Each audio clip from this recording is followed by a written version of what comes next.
Bhojpuri cinema की दुनिया में एक ही नाम ऐसा है जिसके आगे हमेशा पावर शब्द लगा रहता है और वो इंसान है पवन सिंह। लोग कहते हैं कि पावर उनसे ही शुरू होती है और उन्हीं पर खत्म हो जाती है। उनकी आवाज में वो दम है,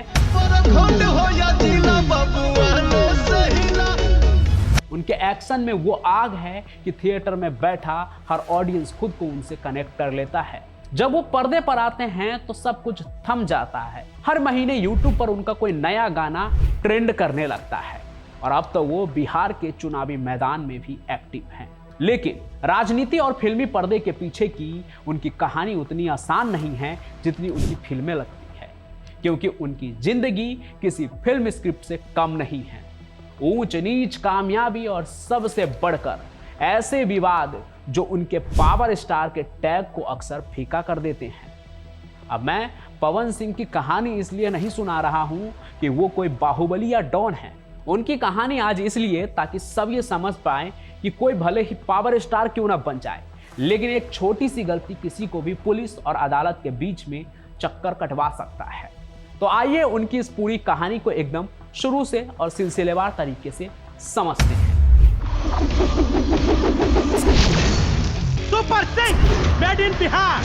पेट खराब हो तो जुलाब होता है और तबीयत खराब हो तो एम्बुलेंस आता है। पवन सिंह का जन्म 5 जनवरी 1986 को बिहार के आरा जिले के जोकारी गांव में हुआ।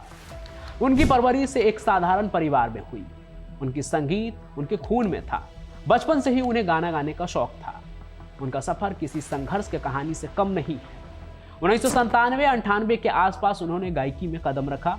शुरुआत में उन्होंने कई एल्बम बनाए, लेकिन असली पहचान मिली 2004-05 में, जब उनका गाना लॉलीपॉप लागेलू आया। ये गाना सिर्फ भोजपुरी ही नहीं बल्कि पूरे देश में एक तरह का एंथम बन गया।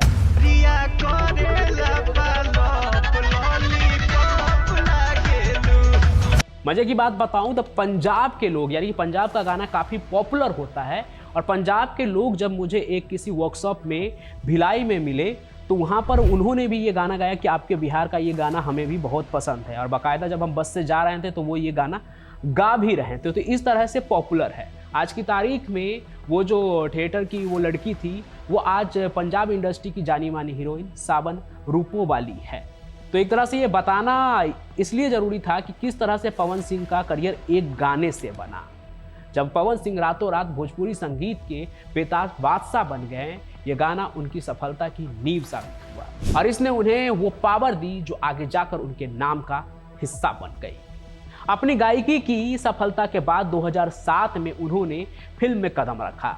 उनकी पहली बड़ी फिल्मों में से एक प्रतिज्ञा थी, जिसने उन्हें एक सिंगर के साथ साथ एक एक्शन हीरो के तौर पर भोजपुरी इंडस्ट्री में स्थापित कर दिया। इसके बाद उन्होंने पीछे मुड़कर नहीं देखा। एक के बाद एक हिट फिल्में, जबरदस्त एक्शन और उनके भाई वाले किरदार ने उन्हें सचमुच पावर स्टार बना दिया। लेकिन उनकी प्रोफेशनल जिंदगी आसमान छू रही थी, तभी उनके पर्सनल लाइफ में एक बड़ा भूचाल आ गया। पवन सिंह ने अपनी पहली शादी 2014 में नीलम सिंह से की थी, लेकिन ये रिश्ता बहुत कम समय तक चला। शादी के कुछ ही महीनों बाद मार्च 2015 में नीलम सिंह की दुखद मौत हो गई। माफ कीजिएगा, ये साधारण मौत नहीं थी। उन्होंने मुंबई में अपने आवास पर आत्महत्या कर ली थी। इस घटना से पवन सिंह पूरी तरह टूट गए थे और ये उनकी जिंदगी का एक बहुत ही दुखद पल था। उस समय भी कई तरह की बातें सामने आई।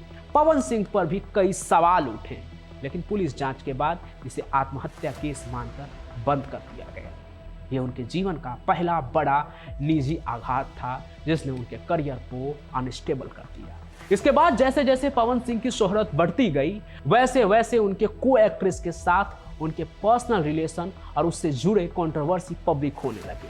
भोजपुरी इंडस्ट्री में उनकी कई हीरोइनों के साथ ऑन स्क्रीन केमिस्ट्री तो हिट थी, लेकिन ऑफ स्क्रीन केमिस्ट्री अक्सर कंट्रोवर्सी का रूप ले रहा था।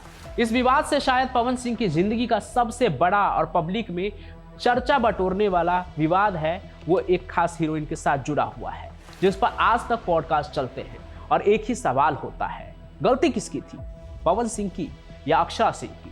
पवन सिंह और अक्षरा सिंह की जोड़ी भोजपुरी सिनेमा में सबसे कामयाब जोड़ियों में गिनी जाती है। उनकी फिल्में और गाने सुपर हिट हो जाते हैं, लेकिन जल्दी ये प्रोफेशनल रिश्ता निजी रिलेशनशिप में बदल गई। जब दोनों का ब्रेकअप हुआ तो बात सिर्फ अलग होने तक नहीं रुकी, बल्कि ये एक खुलेआम पब्लिक केस और संगीन आरोपों में बदल गई। अक्षरा सिंह ने पवन सिंह पर मुंबई के मलाड पुलिस स्टेशन में कई गंभीर आरोप लगाए थे। उन्होंने कहा था कि पवन सिंह ने उन्हें न सिर्फ जान से मारने की धमकी दी, बल्कि काम न करने देने की भी धमकी दी। अक्षरा सिंह ने यह भी आरोप लगाया कि पवन सिंह ने उन्हें बदनाम करने की कोशिश की। अक्षरा सिंह ने कहा था कि जब उन्होंने पवन सिंह से अलग होने का फैसला किया तो उन्होंने इंडस्ट्री में उनका करियर खत्म करने की पूरी कोशिश की, जिसके कारण उन्हें लंबे समय तक काम नहीं मिला। यहां तक कि अक्षरा सिंह ने पवन के खिलाफ मुंबई के एक पुलिस स्टेशन में एफआईआर दर्ज करवाई थी। ये एफआईआर मारपीट, धमकी और आईटी एक्ट के तहत दर्ज हुई थी। ये पहला बड़ा मामला था जब एक को एक्ट्रेस ने उन पर सीधे आपराधिक आरोप लगाते हुए पुलिस का दरवाजा खटखटाया था। पवन सिंह ने इन आरोपों को हमेशा झूठा और बदनाम करने की साजिश बताया।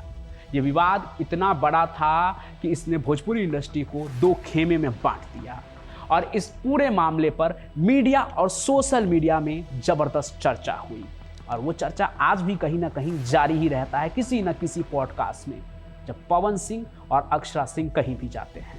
अक्षरा सिंह के अलावा पवन सिंह का नाम अन्य कई कलाकारों के साथ भी जुड़ा, जिसमें कुछ के साथ उनके अनबन की खबरें सामने आई, लेकिन अक्षरा सिंह का मामला सबसे ज़्यादा गंभीर और कानूनी रूप से थोड़ा सा मुश्किल था। नहीं तो इसके अलावा होटल में पे ना करने और इस तरह के भी धोखाधड़ी के भी कई मामले उन पर दर्ज होते रहे, लेकिन वो सब कानूनी प्रक्रिया है, वो सब चलता रहा। हालांकि तमाम विवाद के बाद साल 2018 में पवन सिंह ने दूसरी शादी की ज्योति सिंह से, और इस शादी की एक वीडियो अभी हाल फिलहाल में भी काफ़ी वायरल हो रही थी जब वो स्टेज पर शादी कर रहे थे। ये शादी काफ़ी धूमधाम से हुई थी, सबको लगा कि अब उनकी ज़िंदगी शांति और स्टेबिलिटी के साथ चलेगी, लेकिन ये रिश्ता जल्द ही विवादों के घेरे में आ गया और मामला अदालत तक जा पहुंचा। मार्च 2022 में ज्योति सिंह ने पवन सिंह से तलाक के लिए अर्जी दायर की। इसके बाद उन्होंने पवन सिंह पर जो आरोप लगाए वे सीधे सीधे चीटिंग, घरेलू हिंसा और मानसिक प्रताड़ना से जुड़े थे। वो आरोप पहले वाले आरोपों से भी ज़्यादा गंभीर और पर्सनल थे, लेकिन सब कुछ मीडिया के सामने आ गया क्योंकि पत्नी ने खुलकर उन पर कई आरोप लगाए थे। इन दिनों चुनाव के वक्त तो ये बखेरा काफ़ी चला था सोशल मीडिया और मेन स्ट्रीम मीडिया में भी। ज्योति सिंह ने आरोप लगाया कि शादी के तुरंत बाद पवन सिंह और उनके परिवार वालों ने उन्हें दहेज के लिए परेशान करने लगे। उन्होंने ये भी आरोप लगाया कि पवन सिंह उन्हें गालियां देते थे और यहां तक कि मारपीट भी करते थे उनके साथ। ज्योति सिंह ने सार्वजनिक रूप से और अदालत में यह आरोप लगाया कि पवन सिंह का एक्स्ट्रा मैरिटल अफेयर था और वो दूसरी लड़कियों के साथ उनके सामने भी मिलते थे। उन्होंने ये भी आरोप लगाया कि पवन सिंह ने उन्हें चीट किया और उनका यूज किया। आरोपों की माने तो ज्योति सिंह ने कहा था कि पवन सिंह ने उन्हें मानसिक रूप से इतना प्रताड़ित किया कि एक बार उन्होंने आत्महत्या करने की कोशिश भी की। और ये सब कुछ तो कुछ भी नहीं। सबसे सनसनीखेज आरोपों में से एक ये था कि ज्योति सिंह ने कहा कि पवन सिंह ने उन पर इतना दबाव डाला कि उन्हें यूटरस हटवाने की सर्जरी करवानी पड़ी, यानी एक माँ को अपनी कोख उजाड़नी पड़ी। इसके बाद ज्योति सिंह ने पवन सिंह के खिलाफ आरा की एक फैमिली कोर्ट में तलाक और मेंटेनेंस का केस दायर किया, जो अभी चल रहा है।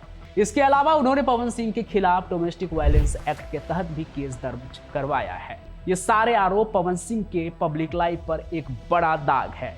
ये आरोप सीधे तौर पर संगीन आपराधिक प्रकृति के नहीं हैं, लेकिन घरेलू हिंसा और प्रताड़ना के तहत कानूनी कार्रवाई के दायरे में आते हैं। हालांकि पवन सिंह ने हमेशा इन सभी आरोपों को एक सिरे से खारिज किया है और कहा है कि वो इन पर अदालत में जवाब देंगे। ये एक जुडिशियल प्रोसेस है, किसी ने आरोप लगाया है, अगर कोई कह रहा है कि कोर्ट में इसका जवाब देंगे तो सबको इंतजार करना चाहिए कि असल में क्या फैसला। हालांकि ये सब काफ़ी पर्सनल होता है, लेकिन पवन सिंह एक पब्लिक फिगर है, इस वजह से ऐसे मामले जो है अक्सर मीडिया में बरकरार रहते हैं। लोगों को जानना होता है कि उनके जो स्टार है उनकी ज़िंदगी में क्या चल रहा है, और बड़े स्टार और पब्लिक फिगर के लिए ये आम बात होती है। हालांकि उन्होंने इन सभी केस में जो मेंटेनेंस का केस है, जहां गुजारे भत्ते के मामले को भी उन्होंने चुनौती दी है, यानी कि कोर्ट में वो इसके खिलाफ भी केस लड़ेंगे। फिलहाल पवन सिंह की चर्चा भोजपुरी सिनेमा या विवादों से हटकर राजनीति में भी जोरों पर है। बीजेपी ने उन्हें स्टार प्रचारक की लिस्ट में शामिल किया है, यानी अब वो पार्टी के लिए मैदान में उतरकर एनडीए के पक्ष में माहौल बना रहे हैं।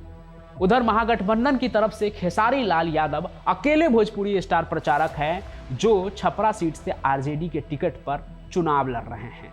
अब सबकी नजर इसी टक्कर पर है। एक चरण का चुनाव कंप्लीट भी हो गया है, दूसरे का भी अब हो ही जाएगा। और इस टक्कर पर नजर इसलिए है क्योंकि ये दोनों स्टार आपस में टकराते रहते हैं, क्योंकि रियल लाइफ की उनकी ठनक अब रियल पॉलिटिक्स में भी दिख रही है।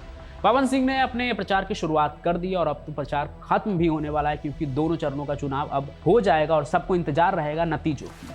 लेकिन पवन सिंह की कहानी की बात करें तो दूसरी तरफ उनकी पत्नी ज्योति सिंह भी पीछे नहीं है। वो काराकाट सीट से निर्दलीय चुनाव लड़ रही है। इस बार बिहार की सियासत में भोजपुरी का तड़का और भी तीखा होने वाला है। कुल मिलाकर कहूं तो पवन सिंह की पावर जितनी बड़ी है, उनके विवादों का साया भी उतना ही गहरा है। उनकी कहानी बताती है कि शोहरत हमेशा खुशी नहीं लाई, बल्कि उसके साथ कानूनी पेचीदगियां और निजी दुख भी आते हैं। लेकिन पवन सिंह की यात्रा अभी भी जारी है। वो सिनेमा से लेकर सियासत तक हर जगह अपनी छाप छोड़ रहे हैं, भले ही विवादों का घेरा उन्हें घेरे हुए है। तो आज की इस कहानी में बस इतना ही। पावर स्टार की कहानी आज आपने सुनी और उनके क्राइम कुंडली में क्या क्या है। यानी क्राइम कुंडली से कहने का मतलब ये है कि पुलिस कोर्ट कचहरी का जो चक्कर है, जो उन पर आरोप लग रहे हैं, उनमें क्या कुछ है, तो उसकी कहानी मैंने आपको सुनाई। बाकी फैसला तो कोर्ट देगी और वही सर्वमान्य होगी। इस तरह की और भी कोई कहानी सुनना चाहते हैं तो आप कमेंट जरूर करें। और अगर आप मेरी ये बात सुन रहे हैं तो आप मेरी कहानी अंत तक देखते हैं, और इसके लिए आपका बहुत बहुत शुक्रगुजार हूँ मैं। आप अपना नाम और आप कहाँ से कहानी देख रहे हैं वो भी कमेंट कीजिए, ताकि मुझे पता तो चले कि आप कहाँ से मेरी कहानी देखते हैं और अंत तक देखते हैं। बाकी मैं पंचम प्रकाश अपनी कहानियों के साथ हाजिर रहूँगा। तब तक के लिए आप सभी का बहुत बहुत धन्यवाद। जय हिंद, जय भारत, जय बिहार।